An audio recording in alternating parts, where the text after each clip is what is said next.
Hello friends, कैसे हैं आप लोग। आई होप अच्छे से होंगे। आज मेरा ये 5वां वीडियो लेक्चर है और हम लोगों ने प्रीवियस वीडियो लेक्चर में इलेक्ट्रिक फील्ड और इलेक्ट्रिक फील्ड लाइंस तक हम लोगों ने पढ़ाई की थी और आपने ये जाना था कि इलेक्ट्रिक फील्ड का फार्मूला हम क्या लिख सकते हैं, जिसको मैंने बताया भी था आपको। इलेक्ट्रिक फील्ड के लिए हम लोग फॉर्मूला लिख सकते हैं E is equal to limit Q naught tending to 0 F upon Q0। आज हम लोगों को पढ़ना है पॉइंट चार्ज के लिए इलेक्ट्रिक फील्ड का डेरिवेशन कैसे करेंगे। That is if the point charge is given and we have to find the electric field at distance r from the point. So how can you derive the formula? Let us see the concept. So our topic is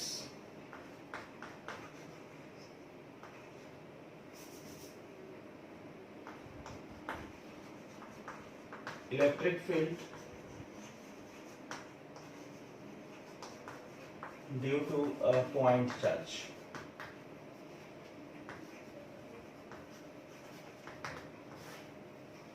First of all, see the target. Target is that suppose this is the origin and plus Q charge is given here, and at distance r you have to derive the formula for electric field. सबसे पहले आपको ये जानना है कि हमको करना क्या है। तो हमारा टारगेट ये है कि हमको प्लस चार्ज Q दिया गया है, आपको प्लस Q के कारण P पॉइंट पर इलेक्ट्रिक फील्ड कैलकुलेट करना है। कैसे कैलकुलेट करेंगे, ध्यान से सुनिए। आपको मैंने कल बताया था, जो पिछला क्लास था उसमें मैंने आपको बताया था कि हमारे पास इलेक्ट्रिक फील्ड का मात्र एक ही फॉर्मूला है, E is equal to limit Q naught tending to 0 F upon Q0। इसका मतलब कि अगर हमको फोर्स पता चल जाता है टेस्ट चार्ज पर, तो हम टेस्ट चार्ज से डिवाइड कर देंगे और हमारा इलेक्ट्रिक फील्ड मिल जाएगा। तो इसके लिए हम क्या करेंगे कि P पॉइंट पर एक टेस्ट चार्ज रख देंगे। हमने क्या किया, टेस्ट चार्ज को P पॉइंट पे प्लेस कर दिया। अब प्लस Q के कारण टेस्ट चार्ज पर लगने वाला फोर्स देखेंगे। क्योंकि दोनों पॉजिटिव हैं तो आउटवर्ड्स होगा। So the force is this and direction is outwards. Clear. तो सबसे पहले इस फोर्स को हम लोग लिख लेंगे।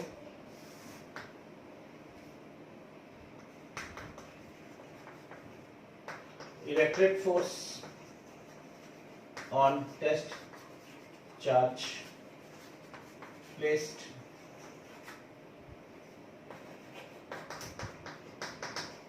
at point P।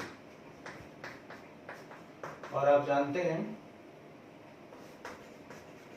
According to Coulomb's law, किसी भी दो चार्ज के बीच में फोर्स लगाने के लिए हमको कूलम्ब्स लॉ चाहिए।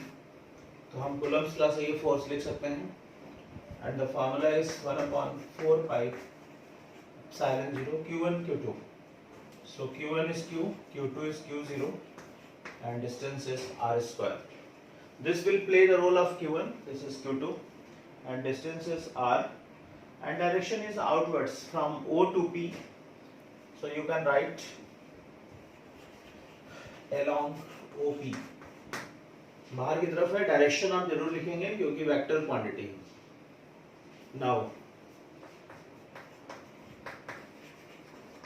Electric field at point P। चूंकि हम लोगों को ये मालूम हो चुका है कि फोर्स आ चुका है, तो अगर हम टेस्ट चार्ज से इसमें डिवाइड कर देंगे तो हमारा इलेक्ट्रिक फील्ड आ जाएगा। So E is equal to limit Q naught tending to 0 F upon Q0। So just divide it by the Q0। The whole expression is divided by the Q0, so Q0 cancelled and the formula becomes 1/4 pi epsilon 0 Q upon r square। In this way we can derive the formula that E is equal to 1/4 pi epsilon 0 Q upon R square. इस तरह से हम लोगों ने electric field के लिए formula derive कर दिया। E is equal to 1/4 pi epsilon 0 Q upon R square when the charges are placed in vacuum. Now direction, क्योंकि ये वेक्टर है तो डायरेक्शन भी होगा। तो for plus Q it is outwards, for minus Q it is inwards. आपको कभी भी डायरेक्शन की प्रॉब्लम नहीं आएगी। प्लस क्यू अगर आपका चार्ज है डायरेक्शन आउटवर्ड्स होगा, माइनस क्यू चार्ज है डायरेक्शन इनवर्ड्स होगा, इसमें कोई दिक्कत नहीं है। दूसरी बात, ये आप फार्मूला कभी भी यूज कर सकते हैं पॉइंट चार्ज के लिए। अगर आपको पॉइंट चार्ज के लिए इलेक्ट्रिक फील्ड निकालना है आप आराम से ये फार्मूला यूज कर सकते हैं। आप फटाफट इसका स्क्रीनशॉट लीजिए, फिर हम लोग अगला टॉपिक पढ़ेंगे electric dipole.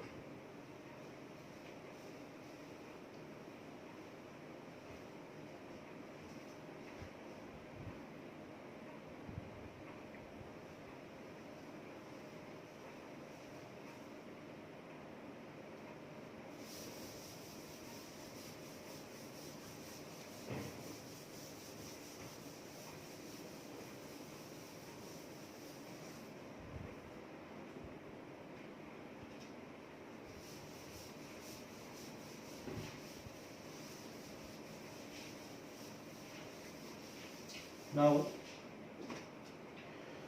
our next topic is electric dipole.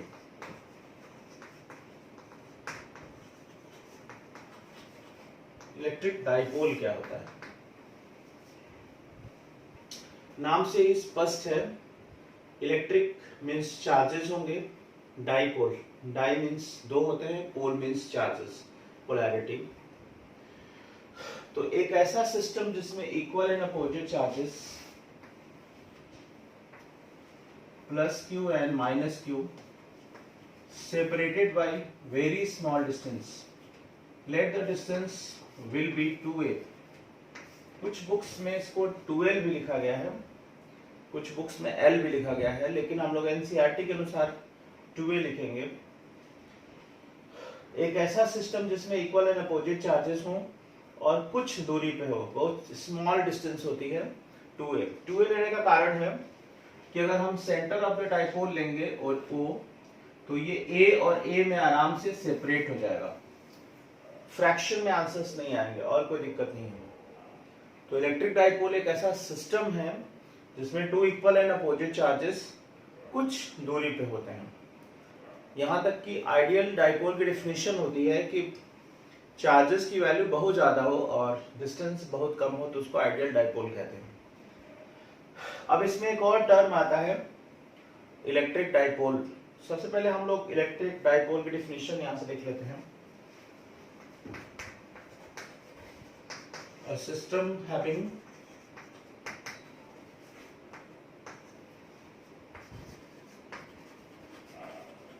equal and opposite charges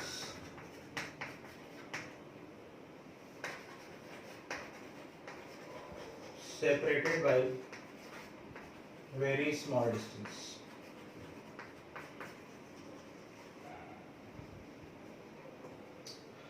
Our next topic is electric dipole moment.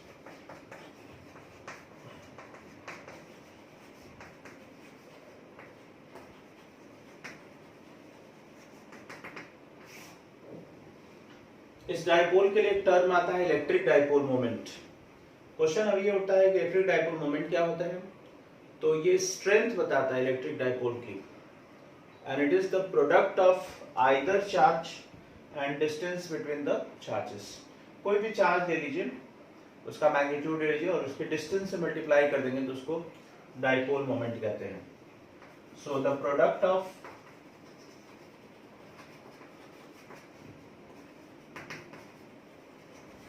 either charge and distance between the charges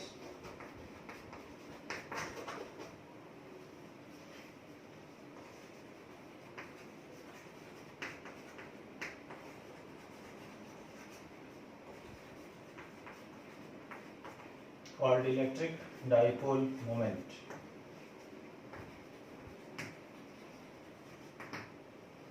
mathematical इसका जो हम फॉर्मुलेशन कर सकते हैं डेफिनेशन के आधार पर,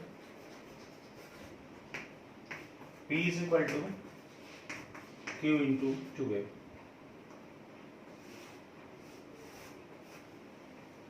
डाइपोल मोमेंट को स्मॉल p से दिखाते हैं क्योंकि वेक्टर क्वांटिटी है, इसलिए हम यहाँ पे एरो लगाएंगे और ये Q इंटू 2A के बराबर होता है। क्वेश्चन अब ये उठता है कि चूंकि ये वेक्टर है तो डायरेक्शन क्या होगा, तो डायरेक्शन हमेशा इसका याद रखिएगा -q2 प्लस q, एक आर्बिट्री साइन कन्वेंशन है, इसका डायरेक्शन हमेशा -q से प्लस q लेते हैं। So direction of P, this is from -q to plus q. This is a very important term, electric dipole moment. आगे हम लोग बहुत सारे डेरिवेशंस पढ़ेंगे जो इलेक्ट्रिक डाइपोल मोमेंट पे बेस्ड होंगे। Now the unit of P, dipole moment. Since P is equal to Q into 2A, now check out the unit. Charge की यूनिट कूलम होती है, तो ये कूलम हो जाएगी, और डिस्टेंस की unit metre, so this is coulomb into meter. This is the unit. So this is the definition of electric dipole and electric dipole moment. फटाफट इसका स्क्रीनशॉट ले लीजिए ताकि आप फ्यूचर में इसको देख सकें।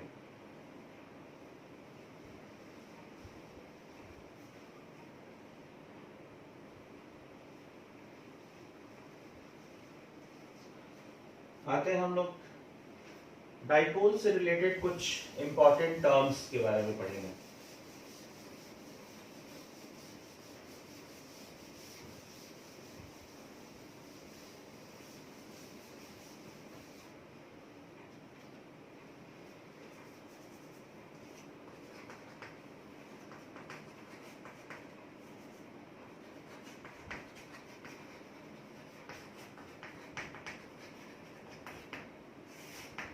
Now we have to discuss some important points regarding the electric dipole. Dipole से related कुछ points हैं जिनको जानना है। जैसे suppose करिए ये electric dipole है, this is plus q, this is minus q, and this is the center of the dipole. O को हम लोग center कहते हैं। अगर हम चार्ज को मिलाने वाली लाइन की तरफ चलते हैं जिसको एक्सिस कहते हैं, तो आप इस साइड अगर मूव करना चाहते हैं, आप इधर आना चाहते हैं या फिर लेफ्ट साइड में, तो ये जो पॉइंट्स P और P डैश है उनको एक्सियल पॉइंट कहते हैं और इसको एक्सियल कंडीशन कहा जाता है, या इसको एंड ऑन पोजीशन कहते हैं। चाहे आप लेफ्ट में जाइए चाहे राइट में, अगर आप इस एक्सिस के जस्ट परपेंडिकुलर इस पॉइंट पे जाना चाहते हैं, अगर आपका P और P डैश जस्ट बाइसेक्टर पे हो और परपेंडिकुलर हो, तो इसको कहते हैं इक्वेटोरियल कंडीशन। अभी हम लोग आगे पढ़ेंगे डेरिवेशंस, तो उसमें क्वेश्चंस आते हैं, derive the formula for the electric field in the axial condition of dipole और इक्वेटोरियल कंडीशन ऑफ डाइपोल। तो ये इक्वेटोरियल कंडीशन है, इसको ब्रॉड ऑन पोजीशन भी कहते हैं।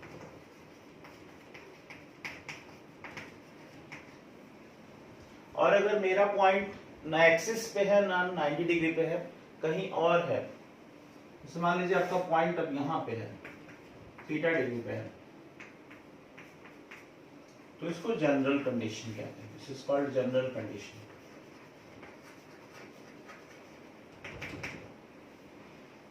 ये आपको छोटी छोटी चीजें हैं जो जाननी चाहिए, और ये आप जानते रहेंगे तभी डेरिवेशंस को अटेम्प्ट कर पाएंगे। सो आई होप यू अंडरस्टैंड। और आप लोग चैनल को जरूर सब्सक्राइब करें। हमारे चैनल पे व्यूज बहुत ज़्यादा है लेकिन सब्सक्राइबर कम है। आप चैनल को जरूर सब्सक्राइब करें। आपको रोज एक वीडियो लेक्चर मिलेगा जो कंप्लीट सीबीएसई, आईसीएसई और बहुत सारे कॉम्पिटिटिव एग्जाम्स की तैयारी के लिए आपको हेल्प करेगा, क्योंकि इतना आपको वास्ट और धीरे धीरे बहुत कम टीचर पढ़ाते हैं। मैं आपको धीरे धीरे इसलिए पढ़ाता हूँ ताकि आपको चीज़ें समझ में आए। तो आप चैनल को जरूर सब्सक्राइब करें ताकि आपको डेली अपडेट मिल सके। अब हम लोग थोड़ा सा आगे बढ़ेंगे और हम लोग कुछ चीज़ें हैं उसको पढ़ेंगे। एक कॉन्सेप्ट है कंटिन्यूअस चार्ज डिस्ट्रीब्यूशन, उसको हम लोग डिस्कस करेंगे।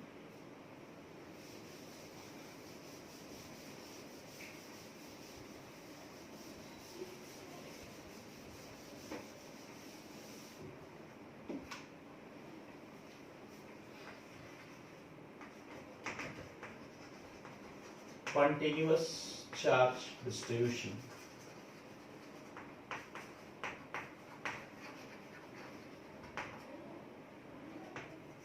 क्वेश्चन ये उठता है कि कंटिन्यूअस चार्ज डिस्ट्रीब्यूशन क्या होता है और क्यों यूज करेंगे इसको। देखिए, अगर पॉइंट चार्ज है आपके पास तो आप आराम से उसको ले सकते हैं, पॉइंट चार्ज है तो। लेकिन अगर चार्ज किसी बॉडी के लेंथ पर डिस्ट्रीब्यूटेड है, क्योंकि बॉडी तीन तरह की हो सकती है। एक ऐसी बॉडी जिसमें केवल लेंथ हो जैसे वायर, एक ऐसी बॉडी जिसमें केवल एरिया हो जैसे शीट, प्लेन लैमिना जिसको कहते हैं, और एक ऐसी बॉडी जिसमें वॉल्यूम हो, जिसमें जैसे आपका स्फीयर, सॉलिड स्फीयर। सो उन पे हम कंटिन्यूअस चार्ज डिस्ट्रीब्यूशन यूज करते हैं, जहाँ पे चार्ज डिस्ट्रीब्यूट हो जाता है। तो इसलिए तीन तरह की बॉडी होती है, इसलिए तीन तरह का चार्ज डिस्ट्रीब्यूशन भी होता है। पहला होता है linear charge density.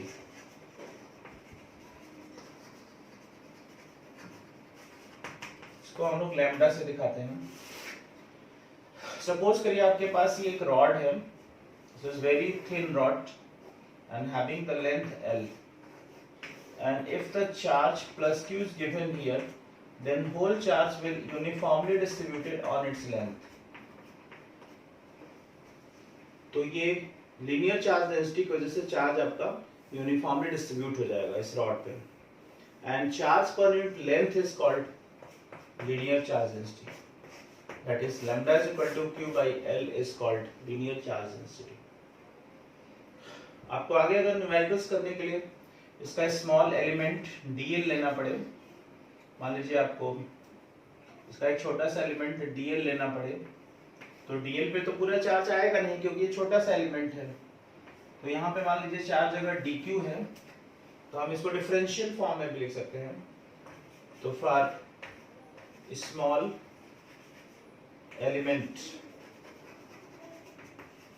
dl, this lambda can be written as dq upon dl.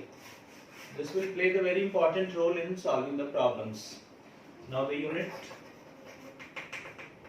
Charge की यूनिट जानते ही हैं, कूलम होती है,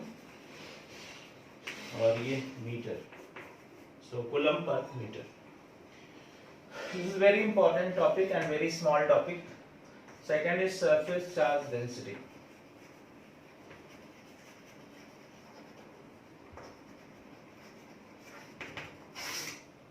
This will be noted by sigma. Suppose एक ऐसी बॉडी है जिसमें केवल एरिया है, जैसे शीट है ये। अगर हम शीट को चार्ज देते हैं, मान लीजिए इसकी एरिया A है, charge will distributed on its area uniformly like this. Suppose the plus Q charge is given to this sheet. So charge per unit area is called surface charge density, Q upon A. Charge per unit area को ही surface charge density कहते हैं। यहाँ पे भी वही बात है, अगर हम छोटा सा चार्ज एलिमेंट लेना चाहते हैं, इसका छोटा सा एरिया लेना चाहते हैं dA, बाद में हम लोग पढ़ेंगे, यहाँ पर इसको एरिया को हम लोग एरिया वेक्टर बनाएंगे, तो आपको नेक्स्ट क्लास में डिस्कस करेंगे जब हम लोग फ्लक्स पढ़ेंगे तब। तो for small area element dA, sigma is equal to dq upon dA. Again you can write unit coulomb per meter square. and third is volume charge density.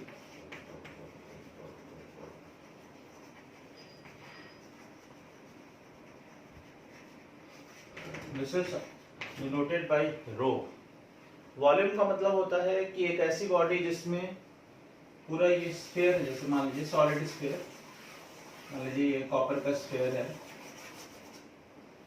और इसको वॉल्यूम हमने, ये पूरा स्फीयर है आपका, और मान लीजिए इसका वॉल्यूम भी हमने चार्ज क्यू दिया है, तो charge per unit volume is called volume charge density. यहाँ भी वही चीज है, अगर हम छोटा सा वॉल्यूम एलिमेंट लेते हैं dV, so for small volume element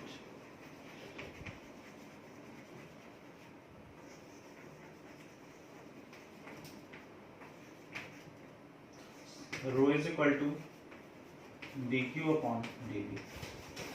Now check out the unit. This is coulomb per meter cube.